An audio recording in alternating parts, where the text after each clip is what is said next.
Bonjour à toutes et à tous, nous sommes en direct des rencontres des entrepreneurs de France, les universités d'été du MEDEF, et nous sommes avec Alain Di Crescenzo, le président de CCI France, le réseau des chambres de commerce et d'industrie. Monsieur le Président, le maître mot hier était sobriété énergétique. Comment les entreprises prennent-elles ce virage et comment surtout vous appellent-elles pour vous les aider? Mais écoutez, je crois que les entreprises n'ont pas le choix. Quand vous voyez le poids du prix de l'énergie aujourd'hui, des matières premières, mais beaucoup le prix de l'énergie, sur l'activité des entreprises, sur les bilans des entreprises, sur les comptes des résultats des entreprises, il est majeur. Donc les entreprises, pour une bonne partie, se sont déjà saisies de cette problématique-là et donc ont lancé des initiatives d'économie d'énergie. Voilà. Maintenant, vous avez compris, on a un vrai problème grave. C'est éviter les coupures d'énergie qui pourraient avoir lieu entre novembre et décembre. Pourquoi c'est encore plus grave, à la limite, que une autre période de l'année? Parce que novembre et décembre, pour nos entreprises, pour une grande partie des entreprises, c'est une période de forte saisonnalité. Ça veut dire que quand on regarde, je prends le commerce par exemple, c'est 30 à 40% du chiffre d'affaires qui se fait ou qui peut se faire sur novembre-décembre. Avoir une coupure d'énergie à cette période-là, ça veut dire ruiner tous les efforts de l'année. Après une année Covid, difficile, une période Covid difficile. Donc on n'a pas le droit d'avoir des coupures d'énergie. Ça veut dire que pour cela, il faut anticiper. Et nous avons lancé un grand programme, vous le voyez ici. Donc, au Pays des Lumières, on sait aussi les éteindre. Voilà. J'ai vu que vous aviez remis un à Madame la ministre, Agnès Pannier-Runacher, voilà, ministre de la Transition énergétique. Voilà. Donc, alors, ce programme, c'est quoi? C'est lancer la communication, on l'a fait pendant la REF, c'est communiquer, c'est benchmarker, c'est important, c'est regarder dans les entreprises quelles sont les bonnes pratiques, entreprises françaises, entreprises étrangères, qui ont fait baisser rapidement la consommation d'énergie. Et alors, dites-nous tout, vous avez déjà des retours, j'imagine. Alors on le lance là, mais par contre j'ai déjà une initiative qui est positive, donc on peut sourire. On avait lancé cette initiative il y a 2 ans. On a fait des diagnostics de consommation d'énergie dans les PME-PMI, parce que c'est ça notre core business. Et après avoir fait un diagnostic avec le chef d'entreprise et quelques collaborateurs, avec un diagnostic manuel à l'époque, aujourd'hui il est digitalisé, on a eu, dans les semaines qui suivaient, une baisse entre 5 et 10% de la facture d'électricité. Pourquoi? Parce qu'on a mis le nez, l'esprit, l'attention du dirigeant sur le compteur d'électricité. Voilà. Donc, les solutions à mettre en œuvre ne sont pas des gros investissements parce qu'on n'a pas le temps. Parce que c'est entre septembre et décembre. Donc, c'est des bonnes pratiques. Alors, pour ça, sensibilisation. Alors, comment on sensibilise? Des réunions, des webinaires, des flashs de bonnes pratiques filmés et un diagnostic dont je vous ai parlé, mais cette fois digitalisé pour avoir un effet de masse.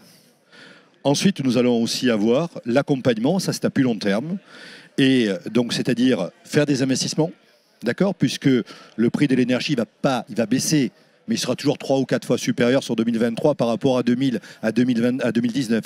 On l'a compris ça, on l'a bien compris. Et surtout rappeler un élément important. L'électricité, c'est un marché.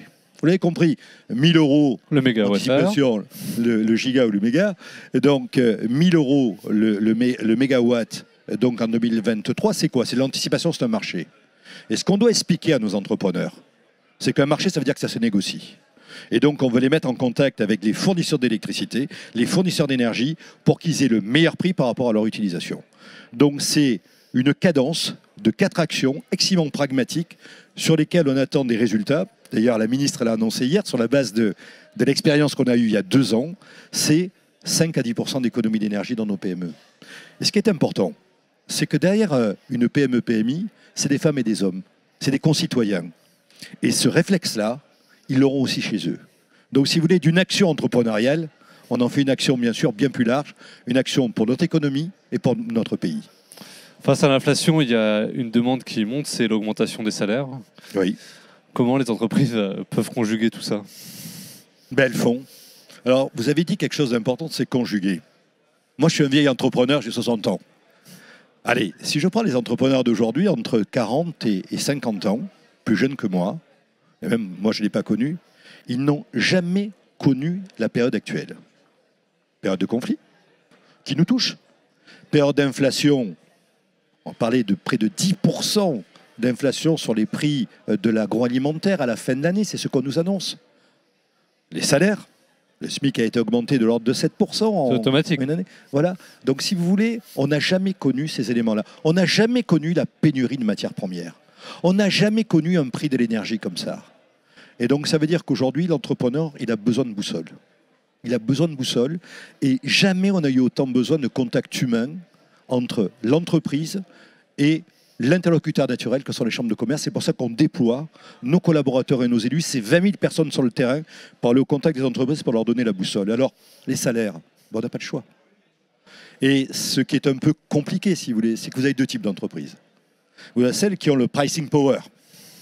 J'ai la capacité à augmenter mes salaires en fonction de l'augmentation de mes coûts. Moindre mal, plus dur pour le consommateur et l'acheteur, mais bon, moindre mal. Et puis après, j'ai celles qui ne l'ont pas, et c'est la majorité des entreprises. Et c'est là qu'il y a un problème d'attention particulier. Il y a une inquiétude des chefs d'entreprise. 45% se disent inquiets là-dessus par rapport au deuxième semestre, qui disent comment je vais pouvoir travailler avec une baisse des marges aussi importante que celle qui m'est imposée, parce que je ne peux pas répercuter l'augmentation du prix des matières premières. Donc une véritable problématique. Donc celles-là augmenteront moins, mais toutes les entreprises ont décidé à augmenter les salaires. Et en plus, ces entreprises doivent faire face au problème d'attractivité des talents. Alors, il y a trois urgences de rentrée. Les entreprises en difficulté, pour des raisons économiques, raisons de trésorerie, etc. PGE qui arrivent à leur remboursement maintenant véritablement. Deuxièmement, vous avez les prix de l'énergie et les prix des matières premières. Et troisièmement, vous avez les recrutements ou l'emploi, avec deux volets. La capacité à garder collés les collaborateurs. 25% des entreprises nous disent qu'elles ont des difficultés à garder leurs collaborateurs. Ça s'est jamais vu. Vous savez qu'on a vécu cet été une lame de fond, de démission. La fameuse grande démission américaine arrive en France. Voilà. Donc, difficulté à garder nos collaborateurs et difficulté à recruter. Et c'est la troisième urgence aujourd'hui, c'est l'emploi pour les entreprises, c'est les urgences de rentrée que nous avons. Et justement, comment les entreprises peuvent y faire face ? Alors, vous savez, on a mis, je le dis parce que c'est tout à son honneur, puisque c'est son idée. Elisabeth Borne, ministre du Travail. Jusqu'à peu. Voilà, elle était ministre du Travail. Et elle m'appelle, elle me dit, bon, vous connaissez la loi sur l'immersion professionnelle. Pas très bien. Comme 80% des entreprises, de 90%. C'est la possibilité de faire rencontrer une entreprise qui recrute et un chômeur de longue durée. Un stage entre un jour et un mois qui est gratuit pour l'entreprise, d'accord, qui est financé par les caisses d'assurance. Hein. Et donc, ça permet de rencontrer un talent, de rencontrer... C'est complètement méconnu, ce dispositif. C'est méconnu à plus de 90%. Vous connaissez les résultats ? 50 000 appels téléphoniques. D'accord ? 20% des entreprises ont accepté. Et j'ai vu que vous aviez fait un partenariat aussi avec le Sénat pour après améliorer la connaissance des entreprises. Alors c'est important, oui, l'économie des entreprises. Pourquoi ? Parce que des fois on se dit oh, les politiques connaissent pas trop l'entreprise, etc. C'est notre responsabilité que de le faire connaître. Et donc le Sénat a accueilli avec beaucoup d'enthousiasme, d'ailleurs on renouvelle cette initiative, des stages d'immersion des sénateurs dans les entreprises pendant une semaine. Et on fera pareil avec les députés. Très bonne chose. Merci, Monsieur le Président. Merci à vous.